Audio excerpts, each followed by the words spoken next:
જય હનુમાન દાદા, જય ગૌ માતા. આ છે પાર્ટ 2.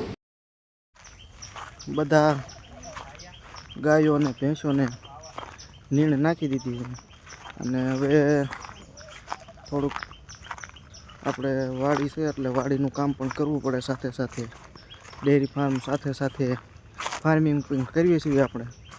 અને મારો એક ફ્રેન્ડ કહેતો હતો કે પહેલાં તો તારે વિડીયો ઉતારવા હોય તો સારો મોબાઈલ જોઈએ. તો મારું માનવું એવું છે કે કન્ટેન્ટ સારો હોય, સારો મોબાઈલ ન હોય તો પણ વાયરલ થાય. कितने तेजस्वी लोग हैं हमारे पास, कितने शानदार विचार रखते हैं. આ છે મારી વાડી. આ બધી માંડવી વાવી છે અમે, અને થોડી ઘણી પશુઓ માટે નીણ પણ વાવેલી છે, ગાય માતાઓ માટે. અને બાકીની આ માંડવી વાવેલી છે જે થોડાક ટાઈમમાં નીકળી જાય છે.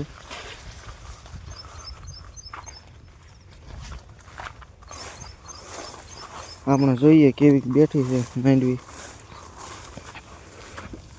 અમારે તો અહીંયા માંડવી કહે છે, તમારે કદાચ મગફળી કહેતા હશે ઘણા લોકો. મિત્રો આવી બેઠી છે માંડવી.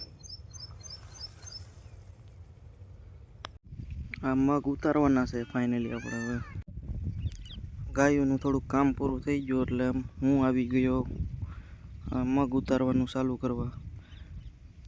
કારણ કે વાડીનું થોડું ઘણું કામ હોય એ પણ સાથે સાથે કરવું પડતું હોય છે.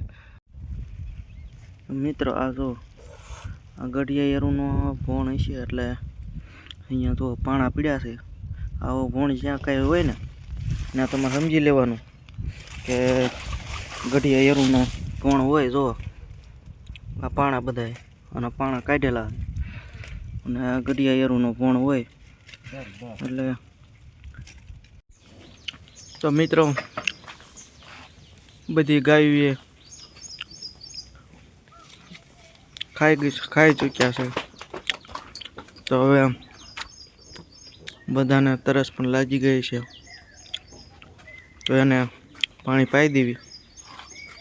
કે આ તો બેજુબાન છે અને બોલી તો નથી શકતા, પણ આપણે સમજી જવું પડે કે આને હવે તરસ લાગી છે, તો આપણે આને પાણી પાઈ લેવી.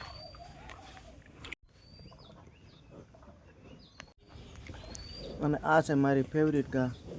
अच्छा, જેને હંધાઈથી પહેલા પાણી પાવાનું કરી દીધું છે ચાલુ. अभी मजा आएगा ना भिड़ो.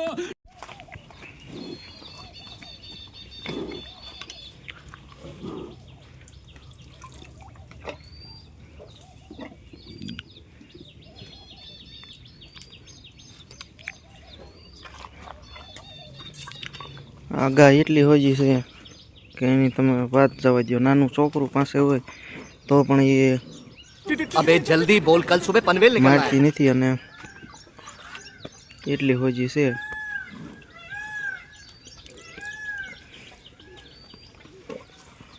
આમ ગણો ને તો આ ગાનો બીજો જન્મ જ કહી શકાય.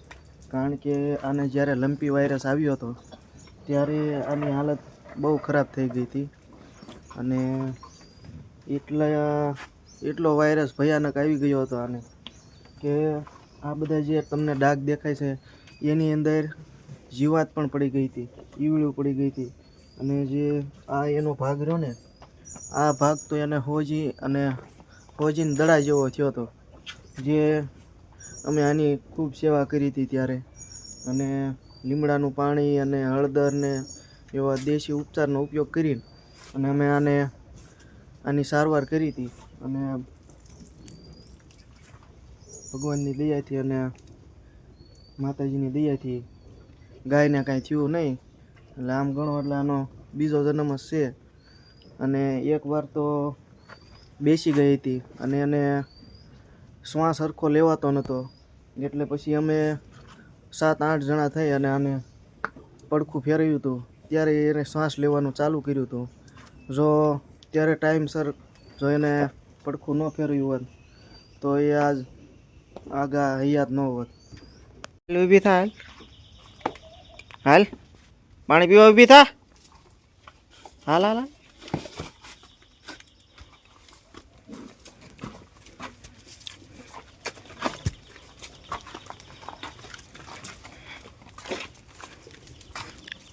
અત્યારના માણસ નથી સમજતા, પણ આ જો ગાય માતા કેટલું સમજે છે. ઊભું થવાનું કીધું એટલે ઊભી પણ એની જાતે થઈ ગઈ, ખાલી કીધાની સાથે જ ઊભી થઈ ગઈ.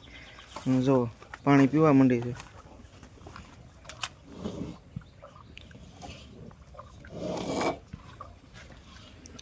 આ જે અમારી પેલી ગાય હતી ને એની આ બીજી વાસળી છે. જે ગાનું નામ ટમુડી હતું, હું તમને ફોટો દેખાડીશ. એ ગા છે કે જેનો અમારી પાસે આખો વેલો છે. તો વિડીયો ગમ્યો હોય તો વિડીયોને લાઈક, શેર અને સબસ્ક્રાઈબ કરી દીજો. અને વિડીયો કેવો લાગ્યો એ કોમેન્ટ પણ કરી દીજો. જય ગૌ માતા.